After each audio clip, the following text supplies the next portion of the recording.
नमस्कार विद्यार्थी मित्रांनो, आपल्या यूट्यूब चॅनलवरती पुन्हा एकदा तुमचे स्वागत आहे। आपण मध्ययुगीन भारताचा इतिहास शिकत आहोत। मध्ययुगीन भारताच्या इतिहासामध्ये आपण मध्ययुगीन भारताचा इतिहास प्रारंभ होत असताना जी छोटी छोटी जी राजघराणे उदयास आलेली आहेत त्यांच्या संदर्भामध्ये आपण माहिती घेत आहोत। मित्रांनो, हा राजकीय अस्थिरतेचा हा कालखंड आहे। याच राजकीय अस्थिरतेचा फायदा घेऊन एक नवीन राजवंश त्या कालखंडामध्ये उदयास आला, तो आहे चंदेल राजवंश। तुम्हाला माहिती आहे की साधारणतः इसवी सनाच्या 9व्या शतकापासून चंदेल राजघराणं जे आहे तर ते भारताच्या इतिहासामध्ये एक महत्त्वपूर्ण भूमिका त्यांनी बजावलेली आहे।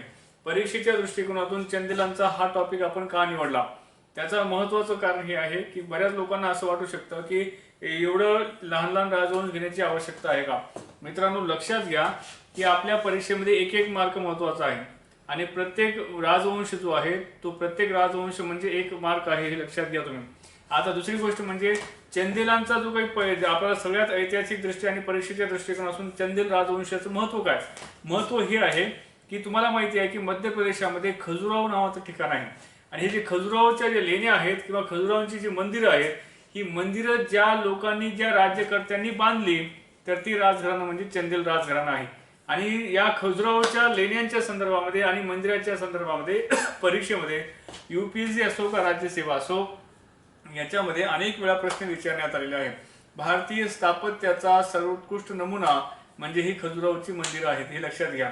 आता लक्षात घ्या की या चंदेल राजवंश जो आहे, या चंदेल राजवंश जो आहे सुरुवातीच्या काळामध्ये यांचे जे पूर्वज जे आहे हे गुर्जर प्रतिहार जे राजघराणं आहे तर त्या प्रतिहारा म्हणजे कन्नौजचे जे गुर्जर प्रतिहार जे राजघराणं आहे तर त्याचे त्या ठिकाणी हे मांडलिक होते, त्यांचे ते सामंत होते। आता या चंदेल राजवंशाचा जो मूळ पुरुष आहे ज्याच्यापासून आपल्याला चंदेल राजवंशाची आपल्याला परंपरा पाहायला मिळते ते म्हणजे त्या ठिकाणी नन्नुका नावाचा जो व्यक्ती आहे हा चंदेल राजघराण्याचा मूळ पुरुष आहे, हे आपण पाहणं आपल्याला आवश्यक आहे। तर आता साधारणतः इसवी सनाच्या 831 पासून ते 845 पर्यंत हा चंदेलच्या त्या ठिकाणी प्रमुख पदावरती आहे। मित्रांनो, मी तुम्हाला पुन्हा एकदा सांगतो की चंदेल हे गुर्जर प्रतिहाराचे मांडलिक आहेत, त्यांचे कर्मचारी आहेत, त्यांच्याकडे त्या ठिकाणी ते सामंत आहेत। नन्नुका हा चंदेल राजघराण्याचा मूळ पुरुष आहे, हे आपण इथं लक्षात घेणं आवश्यक आहे। त्यानंतर नन्नुका नंतर वाघपती नावाचा व्यक्ती आहे, तोही चंदेल राजवंशाशी संबंधित असणारा व्यक्ती आहे। वाघपती नंतर जयशक्ती नावाचा व्यक्ती आहे, त्यालाच त्या ठिकाणी विजयशक्ती सुद्धा म्हणतात। हा साधारणतः 865 ते 885च्या काळामध्ये हा होऊन गेला। त्यानंतर राहिला नावाचा व्यक्ती आहे, हा सुद्धा चंदेल घराण्यातलाच त्या ठिकाणी एक वंशज आहे। त्यानंतर श्रीहर्ष नावाचा व्यक्ती आहे, तोही याच घराण्यातला आहे। त्यानंतर यशोवर्मन नावाचा व्यक्ती आहे, तोही याच घराण्यातला आहे। या यशोवर्मनच्या बाबतीमध्ये एक गोष्ट लक्षात ठेवायची की हा थोडासा पराक्रमी राजा होता आणि त्याने गौंड असेल, चेदी असेल, कोशल असेल, मिथिला असेल, माळवा असेल, हा जो काही पश्चिम भारतातला आणि मध्य भारतातला जो प्रदेश आहे या प्रदेशावरती त्याने विजय प्राप्त केलेला होता। हे या यशोवर्मनचं एक महत्त्वाचं कामगिरी आहे। आता तुम्हाला मी ही बाकी छोटी छोटी नावं का बरं सांगितली, त्याचं लक्ष मुद्दामून त्या ठिकाणी एक गोष्ट लक्षात ठेवा मित्रांनो, ज्यावेळेस पेपरची काठिण्य पातळी वाढवायची असते त्यावेळेस संबंधित राजघराण्यातल्या एक विशिष्ट त्या ठिकाणी तुम्हाला एक 5-6 नावं दिली जातात आणि ती नावं कोणत्या राजघराण्याशी संबंधित आहेत अशा प्रकारचे प्रश्न तुम्हाला याच्या अगोदर विचारण्यात आलेले आहेत। त्याच्यामुळे आपल्याला किमान त्या ठिकाणी यामधली काही नावं जर आपल्या लक्षात राहिली तर ती कोणत्या राजघराण्याशी संबंधित आहेत एवढं आपल्या लक्षात राहणं आपल्याला आवश्यक आहे। त्यामुळे जयशक्ती असेल, राहिला असेल, श्रीहर्ष असेल, यशोवर्मन असेल, ही चंदेल राजघराण्याशी संबंधित असणारी नावं आहेत। मित्रांनो, लक्षात घ्या, हा जो यशोवर्मन होता हा यशोवर्मन पराक्रमी होता। याच्या कारकिर्दीमध्ये कला आणि स्थापत्याला फार मोठ्या प्रमाणामध्ये वाव मिळालेला आहे, ही आपल्याला माहिती असणं आवश्यक आहे। मी तुम्हाला आपल्या या व्याख्यानाच्या सुरुवातीच्याच पार्टमध्ये मी तुम्हाला सांगितलं होतं की चंदेल राजवंश हा भारताच्या इतिहासामध्ये हा कला आणि स्थापत्यासाठी प्रसिद्ध आहे। तुम्हाला माहिती आहे ती जी मंदिरं आहेत, फार उत्कृष्ट मंदिरांची निर्मिती ही खजुराहो या ठिकाणी या चंदेल राजवंशातल्या लोकांनी केलेली आहे। तर यशोवर्मन हा जो चंदेल घराण्यातला जो व्यक्ती आहे, या यशोवर्मनच्या कारकिर्दीमध्ये जे खजुराहो या ठिकाणी एक प्रसिद्ध मंदिर आहे ज्याला आपण लक्ष्मण मंदिर म्हणतो, या लक्ष्मण मंदिराची जी स्थापना आहे किंवा जी निर्मिती आहे ही चंदेल राजा यशोवर्मनच्या काळामध्ये झालेली आहे। म्हणजे तुम्हाला मला सांगायचं हे आहे की खजुराहोच्या ज्या लेण्या आहेत, जी खजुराहोची जी मंदिरं आहेत, ही मंदिरांपैकी लक्ष्मण मंदिर जे आहे अतिशय प्रसिद्ध मंदिर आहे. त्या लक्ष्मण मंदिराची निर्मिती ही यशोवर्मननं केलेली आहे. आता हे त्याचं एक वेगळं वैशिष्ट्य आहे, तेवढं तुम्हाला लक्षात ठेवायचं. त्याच्यानंतर धंगदेव नावाचा व्यक्ती आहे. हा धंगदेव जो आहे हा यशोवर्मनच्या नंतर कारकिर्दीमध्ये आला. तर त्याची कारकिर्दी ही साधारणतः 950 पासून 999 पर्यंत हा त्या पदावरती होता. आणि धंगदेव हा चंदेल घराण्यातला पहिला स्वतंत्र शासक आहे. याचं सगळ्यात मोठं वैशिष्ट्य मी तुम्हाला याच्या अगोदर सांगितल्याप्रमाणे की नन्नुका हा चंदेल राजवंशाचा मूळ पुरुष, जे आपल्याला ज्ञात मूळ पुरुष आहे तो आहे नन्नुका.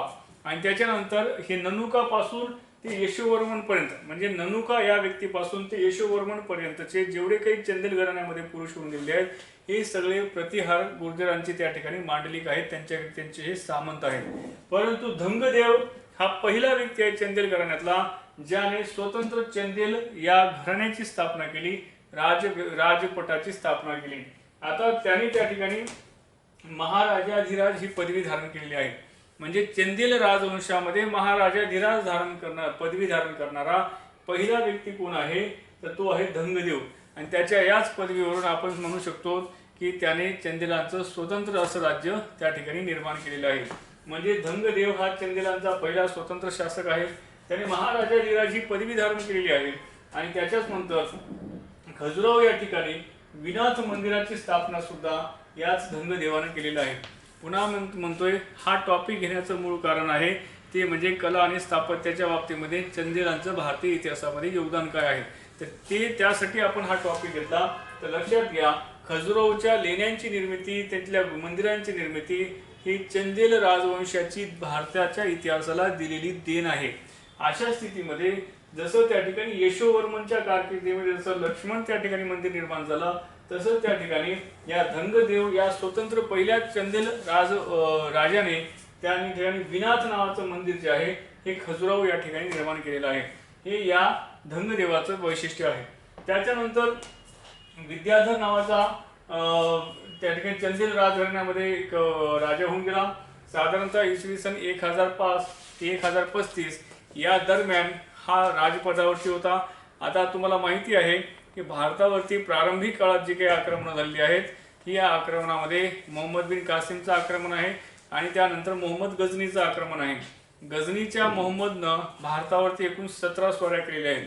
त्या 17 स्वाऱ्या ज्या झालेल्या आहेत त्यातल्या बहुतांश स्वाऱ्या या विद्याधरच्या काळामध्ये झालेल्या आहेत. म्हणजे ज्यावेळेस मोहम्मद गझनीच्या भारतावरती स्वाऱ्या चालू होत्या त्यावेळी चंदेलांच्या राजवंशामध्ये विद्याधर नावाच्या राजाची कारकीर्द चालू होती, त्याच्यामुळे या चंदेलांचं फार मोठ्या प्रमाणामध्ये राजकीय नुकसान झालेलं आहे. तर मोहम्मद गझनीच्या ज्यावेळेस भारतावर स्वाऱ्या चालू होत्या त्यावेळेस चंदेलांचा राजा होता विद्याधर. त्यानंतर याचं सगळ्यात मोठं योगदान कोणतं असेल या विद्याधरचं, तर अतिशय प्रसिद्ध असं कंदरिया महादेव मंदिर आहे. कुठं आहे हे मंदिर? मध्य प्रदेशामध्ये खजुराहोच्या प्रदेशामध्ये आहे. तर हे कंदरिया महादेव मंदिर जे आहे या विद्याधरनं निर्माण केलेलं आहे. म्हणजे या चंदेल राजा विद्याधर याचं सगळ्यात मोठं योगदान कोणतं असेल तर हे कंदरिया महादेव मंदिर आहे. हे अतिशय प्रसिद्ध असं मंदिर आहे आणि स्थापत्याचा उत्कृष्ट नमुना हे मंदिर आहे. नागर शैलीमध्ये निर्माण झालेली ही सगळी खजुराहोची मंदिरं आहेत आणि त्यामध्ये कंदरिया महादेव मंदिर हे अतिशय महत्त्वाचं आहे. ते विद्याधर नावाच्या राजाने निर्माण केलं आहे. याच्यावर प्रश्न आलेला आहे, त्यामुळे हे लक्षात ठेवा. UPSC असो का राज्यसेवा असो, याच्यावरती हे चंदेल राजवंशावरती महत्त्वाची ही सगळी टॉपिक आहेत, प्रश्न आलेले आहेत. त्यानंतर परमार्दी देव नावाचा त्या ठिकाणी चंदेल राजवंशामध्ये राजा होऊन गेला. काय नाव? परमार्दी देव. हा 1165 पासून ते 1203 पर्यंत आहे. कोणता? परमार्दी देव. आता परमार्दी देवचं नाव तुम्हाला मी नाव याच्यासाठी घेतलं कारण की कुठलाही राजवंश असो याच्या संदर्भामध्ये त्याचा संस्थापक आणि त्याचा त्या ठिकाणी शेवटचा राजा या दोन गोष्टी माहिती असणं आपल्याला आवश्यक आहे. तर चंदेल वंशाचा शेवटचा जो राजा आहे हा परमार्दी देव नावाचा शेवटचा राजा आहे आणि हा अंतिम शासक आहे. त्यानंतर मुस्लिमांच्या ज्या भारतावरती आक्रमणं झालेली आहेत त्यातल्यात मोहम्मद गझनी आणि त्यानंतर इतर जे मुस्लिम शासकांची जी भारतावरती आक्रमणं झाली, त्यानंतर गुलाम वंशाची स्थापना सुद्धा झाली. त्या काळामध्ये हा चंदेल वंश जो आहे तो संपुष्टात आलेला आहे. लयास गेलेला आहे. आपल्याला माहिती आहे तराईचं पहिलं युद्ध 1191 आणि तराईचं दुसरं युद्ध 1192ला झालं आणि त्यानंतर मोहम्मद घोरी हा याचं त्या ठिकाणी दिल्लीवरती अधिराज्य निर्माण झालं आणि त्याच मोहम्मद घोरीचा जो गुलाम होता विश्वासू, त्याचं नाव होतं त्या ठिकाणी कुतुबुद्दीन ऐबक. या कुतुबुद्दीन ऐबकनं 1206 मध्ये दिल्लीवरती गुलाम घराण्याची स्थापना केली आणि तिथून त्याच गोष्टीमुळे हे चंदेल वंशसुद्धा संपलेला आहे. तर हे गुलाम घराण्याची स्थापना 1206 झाली आणि 1206 पासून जी गुलाम घराण्याची स्थापना होती त्यालाच आपण सुलतानशाहीचा कालखंड म्हणतो. तो साधारणतः 1526 पर्यंत चालतो. तर याची हा जो कालखंड आहे याचा प्रारंभ म्हणजे त्या ठिकाणी हे मुस्लिमांची भारतावरती आक्रमण आहे. आता मित्रांनो लक्षात घ्या, तुम्हाला ही जी अनेक छोटी छोटी जी राजघराणी आहेत याच्या प्रत्येक राजघराण्याविषयी डिटेलच माहिती असावं असं नाही, पण कमीत कमी ते राजघराणं भौगोलिकदृष्ट्या कुठं होतं याचं मात्र भान तुम्हाला असणं आवश्यक आहे. त्यामुळे लक्षात घ्या, इथं त्या ठिकाणी आपण काही राजघराण्याची नावं दिलेली आहेत आणि त्यांचं लोकेशन दिलेलं आहे की ती नेमकं कोणत्या भागामध्ये अस्तित्वात होतं. त्यामुळे लक्षात घ्या, परमार म्हटलं की कोणत्या भागातले? परमार हा राजवंश आहे, राजघराणा आहे. तरी परमार कुठले आहेत? तर ते माळवाचे आहेत. माळवा प्रदेशामध्ये परमार म्हणजे माळव्याची परमार. त्यानंतर गुर्जर प्रतिहार कुठले आहेत? हे कन्नौजचे आहेत. या लक्षात, कन्नौजचे गुर्जर प्रतिहार. त्यानंतर चंदेल हे कुठले आहेत? हे बुंदेलखंडाचे आहेत. चंदेल राजघराणा कुठला आहे? बुंदेलखंडाचा आहे. त्यानंतर जसं तुम्हाला माहिती आहे की राजा छत्रसाल हा सुद्धा बुंदेलखंडाचा होता. त्यानंतर अजमेर हे अजमेरचं राजघराणं कोणतं आहे? हे चौहान किंवा चहमान, जसं आपण पृथ्वीराज चव्हाणच्या बाबतीमध्ये पाहिलेलं आहे. त्यानंतर ओडिसामध्ये कोणतं घराणं होतं? तर गंग नावाचं राजघराणं जे आहे हे ओडिसामध्ये होतं, हे तुम्हाला लक्षात असणं आवश्यक आहे. त्यानंतर बंगालमध्ये कोणतं राजघराणं आहे? सेन नावाचं राजघराणं, पाल नावाचं राजघराणं, शशांक नावाचा राजा, हे सगळे कोणाशी संबंधित आहेत? कोणत्या भागाशी? हे बंगाल प्रांताशी संबंधित असणारे राजवंश आहेत. त्यानंतर चेदी नावाचं जे राजघराणं आहे हे त्रिपुरीशी संबंधित आहे. आता हे त्रिपुरी कुठलं आहे? हे त्रिपुरी म्हणजे त्रिपुरा राज्य अशातला काही भाग नाही. त्रिपुरा आणि त्रिपुरीचा काहीही संबंध नाही. तर ही त्रिपुरी जे आहे ते मध्य प्रदेशामध्ये नर्मदा नदीच्या परिसरामध्ये आहे. तर त्यामुळे हे त्रिपुरीचा कुठला वंश आहे? चेदी वंश आहे. त्यानंतर काश्मीरचा कोणता वंश आहे? उत्पल नावाचा वंश जो आहे हा काश्मीरचा आहे. कुठला? उत्पल नावाचा राजवंश आहे हा काश्मीरचा आहे. राजशाही नावाचा एक वंश होता, तो अफगाणिस्तानच्या म्हणजे वायव्य सरहद्द प्रांतामध्ये तो त्या ठिकाणी अस्तित्व होता. तर हे तुम्हाला जोड्या लावामध्ये विचारलं जाऊ शकतं, हे तुम्हाला लक्षात असणं आवश्यक आहे. तर ही वेगवेगळी राजवंश जी आहेत तर ती आपल्याला वेगवेगळ्या भागामध्ये कोणत्या भागामध्ये कोणता राजवंश होता हे आपल्याला परीक्षेमध्ये विचारले जातात. तर तेवढी फक्त नावं लक्षात ठेवा. मित्रांनो लक्षात घ्या, मध्ययुगीन भारताच्या सुरुवातीचा पहिला सगळ्यात महत्त्वाचा जर टप्पा कोणता असेल तर भारतामधलं मुस्लिमांचं आक्रमण आहे भारतामध्ये. आता लक्षात घ्या, मोहम्मद पैगंबर जे यांनी त्या ठिकाणी इस्लाम धर्माची स्थापना केली.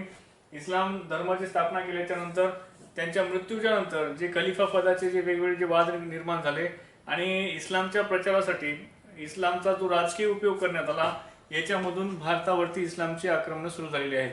आता लक्षात घ्या मित्रांनो, त्या खोलामध्ये आपल्याला जास्त डिटेलमध्ये जायचं नाही, आपण फक्त परीक्षेच्या अँगलनं हा अभ्यासक्रम करणार आहोत. लक्षात घ्या, इसवी सन 712ला मोहम्मद बिन कासिमचं भारतावरचं पहिलं आक्रमण झालं, हे मी या अगोदरही तुम्हाला सांगितलेलं आहे. सिंध प्रांतावरती हे झालेलं पहिलं आक्रमण आहे, भारतावर झालेलं हे पहिलं आक्रमण आहे. या आक्रमणामध्ये राजा दाहिर जो होता याचा पराभव केलेला आहे मोहम्मद बिन कासिमनं आणि ते भारतावरचं पहिलं आक्रमण आहे.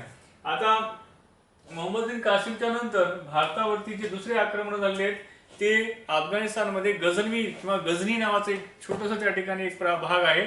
त्या गझनीचा त्या ठिकाणी सबुक्तगीन नावाचा जो व्यक्ती आहे याने सुद्धा भारताच्या सिंध प्रांतावरती आक्रमण केलेलं आहे.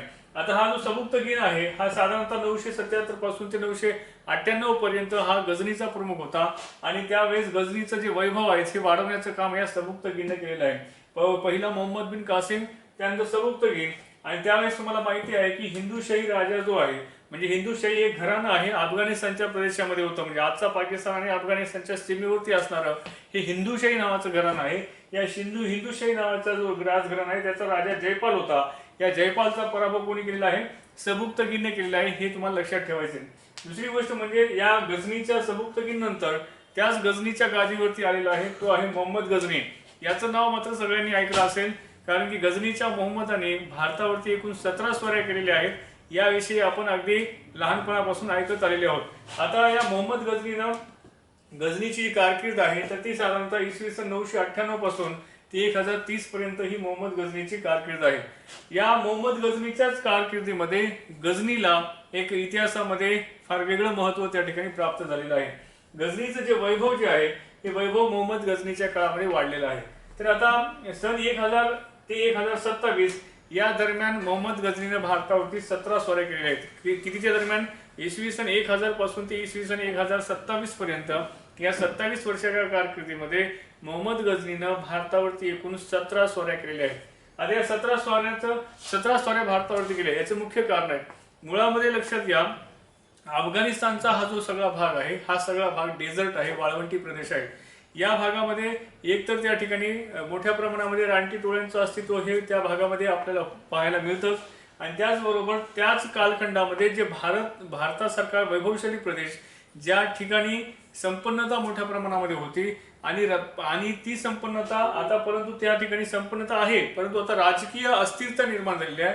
या राजकीय अस्थिरतेचा फायदा घेण्यासाठी वायव्य सरहद्द प्रांतामधून खैबर खिंडीच्या माध्यमातून भारतावरती आक्रमणाला प्रारंभ झालेला आहे. मित्रांनो लक्षात घ्या, याच ठिकाणी 1000 ते 1027 दरम्यान या 17 स्वाऱ्या केल्या. आता या स्वाऱ्यांची मुख्य कारण काय होती? आता अर्थातच कुठलाही ज्यावेळेस परकीय आक्रमण होते त्याच्या पाठीमागे काहीतरी कारण असतात. आता गझनीच्या मोहम्मदाने जी भारतावरती आक्रमण केली होती त्याची महत्वाची कारणं काय? त्याची महत्वाची 2 कारणं आहेत. एक म्हणजे धनप्राप्ती, म्हणजे त्या ठिकाणी संपत्तीच्या प्राप्तीसाठी त्याने भारतावरती आक्रमण केलं होतं, कारण की त्याची मुख्य राजधानी जी आहे ती गझनी आहे. मग गझनीचं वैभव वाढवण्यासाठी भारताला लुटायचं आणि गझनीचं वैभव वाढवायचं, यासाठी त्याचं मुख्य पहिलं कारण आहे धनप्राप्ती आणि दुसरं त्याचं मुख्य कारण आहे इस्लामचा प्रसार. कारण का तर या काळामध्ये अनेक जे काही राजे आहेत त्यांनी इस्लामचा स्वीकार केला होता. त्यापैकी त्या ठिकाणी एक मोहम्मद गझनी आहे आणि आपल्या धर्माचा प्रसार करणं आणि आपली संपन्नता वाढवणं या 2 प्रमुख कारणांसाठी त्यांनी भारतावरती आक्रमण केलं. आणि त्याच वेळी त्या ठिकाणी हिंदुशाही जो राजा आहे या जयपालचा त्या ठिकाणी त्यांनी पुन्हा एकदा पराभव केलेला आहे. म्हणजे सबुक्तगीन या गझनीच्या राजाने सुद्धा जयपालचा पराभव केला आणि त्यानंतर गझनीच्या मोहम्मदाने सुद्धा जयपालचा पराभव केला. असं साहित्यामध्ये एक नोंद आहे की जयपाल ज्यावेळेस पराभूत झाला गझनीच्या मोहम्मदाकडून त्यानंतर त्याला तो अपमान सहन झाला नाही आणि त्याने नंतर स्वतः त्या ठिकाणी आत्महत्या केली, असं काही साहित्यामध्ये आपल्याला वर्णन पाहायला मिळतं जयपालच्या बाबतीमध्ये. तर मोहम्मद गझनीनं भारतावरती पहिलं आक्रमण केलं इसवी सन 1000 या वर्षी आणि त्यांनी पहिलं आक्रमण केलं हिंदुशाही राजा जयपालवरती. जे मी तुम्हाला सांगितलं की भारत आणि अफगाणिस्तान यांच्यामध्ये जे प्रदेश आहे त्या ठिकाणी हे घराणं राज्य करीत होतं. आता जे सगळ्यात महत्वाची घटना जी मोहम्मद गझनीच्या संदर्भामध्ये आपण सांगतो ते म्हणजे सोमनाथ मंदिराची लूट. आता लक्षात घ्या, इसवी सन 1025 मध्ये सोमनाथ, ऐतिहासिक प्रसिद्ध असं सोमनाथ मंदिर जे आहे, जे की आजच्या गुजरातमध्ये काठियावाडच्या भागामध्ये आपलं जे सोमनाथ मंदिर आहे, तर त्या सोमनाथ मंदिराची जी लूट आहे ते इसवी सन 1025 मध्ये त्यांनी केलेली आहे. कोणी केलेली आहे तर मोहम्मद गझनीनं. म्हणजे ज्या 17 स्वाऱ्या आहेत त्याच्यापैकी इसवी सन 1025 मध्ये जी गझनीच्या मोहम्मदानं जी स्वारी केली त्याच्यामध्ये गुजरातमधील काठियावाड या भागातील प्रसिद्ध सोमनाथाचं जे महादेव मंदिर आहे तर ते लुटण्याचं काम जे आहे ते या गझनीच्या मोहम्मदानं केलेलं आहे. या सोमनाथ मंदिराचं संरक्षण करण्यासाठी जवळपास 50,000 लोकांनी आपले त्यावेळेसचे प्राण गमावलेले आहेत. आता ज्यावेळेस हे लूट चालू होती त्याच वेळेस चालुक्यांचा जो राजा आहे भीम नावाचा, तो भीमप्रथम याने चालुक्य राजा भीमप्रथम याने सोमनाथ मंदिराचा जीर्णोद्धार करण्याचं काम जे आहे ते केले आहे नंतरच्या काळामध्ये. आता या मोहम्मद गझनीच्या कडे आक्रमणाचं भारतावरचं वैशिष्ट्य काय आणि त्याचं वैशिष्ट्य नेमकं काय? मित्रांनो लक्षात घ्या, गझनीचा मोहम्मद हा एक आक्रमणकारी तर होताच होता, त्याच्यानंतर भारतावरती त्याच्या आक्रमणाचे दूरगामी परिणाम झालेले आहेत. त्याचबरोबर त्याच्या आक्रमणाच्या ज्या माहिती आहेत तर त्याच्या दरबारी असणारे जे विद्वान आहेत यांच्याकडून सुद्धा मिळते. त्यांची नावं आपल्याला परीक्षेच्या दृष्टिकोनातून महत्वाची आहे. त्याच्यामध्ये लक्षात घ्या, त्याच्या दरबारामध्ये अल्बेरुनी नावाचा एक त्या ठिकाणी फार मोठा विद्वान होऊन गेला. तर या अल्बेरुनी जो आहे हा मोहम्मद गझनी सोबतच भारतामध्ये आलेला होता. तर त्याने किताब उल हिंद नावाचा ग्रंथ लिहिला आहे। अल्बेरुनी हे ऐतिहासिक दृष्ट्या महत्वाचा व्यक्ती आहे। तर अल्बेरुनीने लिहिलेला ग्रंथ म्हणजे किताब उल हिंद। त्याच्यानंतर त्या ठिकाणी फिरदौसी नावाचा व्यक्ती आहे। या फिरदौसीने सुद्धा पुस्तक लिहिलं, त्याचं नाव आहे शाहनामा। आणि हा जो फिरदौसी नावाचा जो व्यक्ती आहे याला पूर्वेकडील होमर असं म्हणतात। काय म्हणतात? पूर्वेकडील होमर म्हणतात। प्राचीन कालखंडामध्ये त्या ठिकाणी ओडिसी, होमर ही जी साहित्य होते तर ती साहित्य महाकाव्य म्हणून ओळखले जायची। त्याला पूर्वेकडील होमर असं कोणाला म्हणतात? तर या फिरदौसीला म्हणतात। हा मोहम्मद गझनीच्या काळातला आहे। त्यानंतर उद्बी नावाचा व्यक्ती आहे। हा तर उद्बी व्यक्ती हा मोहम्मद गझनीच्या दरबारातला शाही विद्वान होता, ज्याने किताब उल यमनी नावाचा ग्रंथ लिहिला। किताब उल यमनी। आता लक्षात घ्या, हे मोहम्मद गझनीच्या संदर्भामध्ये झाला। पुढे त्या ठिकाणी आपल्याला मुख्य गोष्टीवरती लक्ष द्यायचंय, ते म्हणजे काय तर मोहम्मद गझनीच्या नंतर मोहम्मद घोरीने भारतावरती आक्रमण केलेलं आहे। आणि हे आक्रमण झालेलं आहे मी ज्यावेळेस तुम्हाला पृथ्वीराज चव्हाणचा ज्यावेळेस आपण गोष्टी इतिहास शिकत होतो त्यावेळेस मी तुम्हाला सांगितलं होतं की तराईची पहिली लढाई आणि तराईची दुसरी लढाई, अशा तराईच्या दोन लढाया मोहम्मद घोरी आणि पृथ्वीराज चव्हाण यांच्यामध्ये झालेल्या आहेत। ती पहिली लढाई 1191 मध्ये झाली, ज्या लढाईमध्ये पृथ्वीराज चव्हाणचा विजय झाला, मोहम्मद घोरीचा पराभव झाला। दुसरी लढाई 1192 मध्ये झाली, ज्यामध्ये पृथ्वीराज चव्हाण पकडला गेला आणि तो मोहम्मद घोरीकडून ठार झाला। आणि अशा प्रकारे मोहम्मद घोरीनं भारतावरती दोन आक्रमण केले। मोहम्मद घोरीला भारतामध्ये इस्लामिक राजवटीचा वास्तविक संस्थापक म्हणतात। म्हणजे याच्या अगोदर आलेले मोहम्मद कासिम असेल, सबुक्तगीन असेल, मोहम्मद गझनी असेल, हे लोक लुटारू होते। म्हणजे त्यांनी भारतामध्ये लूट केली आणि ते परत आपल्या मायदेशी गेले। मोहम्मद घोरीचं वैशिष्ट्य आहे की त्यांनी भारतामधले हे प्रांत जिंकले आणि त्यांनी तो जरी समजा परदेशा म्हणजे मायदेशी निघून गेलेला असेल तरी सुद्धा त्यांनी कुतुबुद्दीन ऐबकच्या या नेतृत्वाखाली भारतातले त्यांनी जिंकलेले प्रांत हे त्यांच्या नेतृत्वाखाली दिले। आता त्याच्यामुळे मोहम्मद घोरीला भारतातील इस्लामिक राज्याचा वास्तविक संस्थापक म्हणलं जातं। आता मित्रांनो, खऱ्या अर्थानं आता मूळ टप्प्याला आपल्याला सुरुवात करायची, ते म्हणजे भारताच्या मध्ययुगीन इतिहासाचे महत्त्वाचे दोन टप्पे आहेत। एक म्हणजे दिल्ली सल्तनत आणि दुसरं म्हणजे मोगल कालखंड। त्यापैकी दिल्ली सल्तनत जी आहे, या दिल्ली सल्तनत म्हणजे दिल्लीच्या राजघराण्यामध्ये एकूण हे त्या ठिकाणी तुम्हाला 5 राजवंश हे इथं त्या ठिकाणी राज्य केलेले तुम्हाला दिसून येतात। त्यापैकी या 5ही राजवंशाचा आपल्याला विस्ताराने अभ्यास करायचा आहे। तर ती राजवंश कोणती आहेत एवढं फक्त नाव लक्षात ठेवा। दिल्लीच्या गादीवरती बसलेला पहिला राजवंश म्हणजे गुलाम वंश, जो 1206 ते 1290 मध्ये त्या ठिकाणी या दरम्यानच्या कालखंडामध्ये तो अस्तित्वात होता।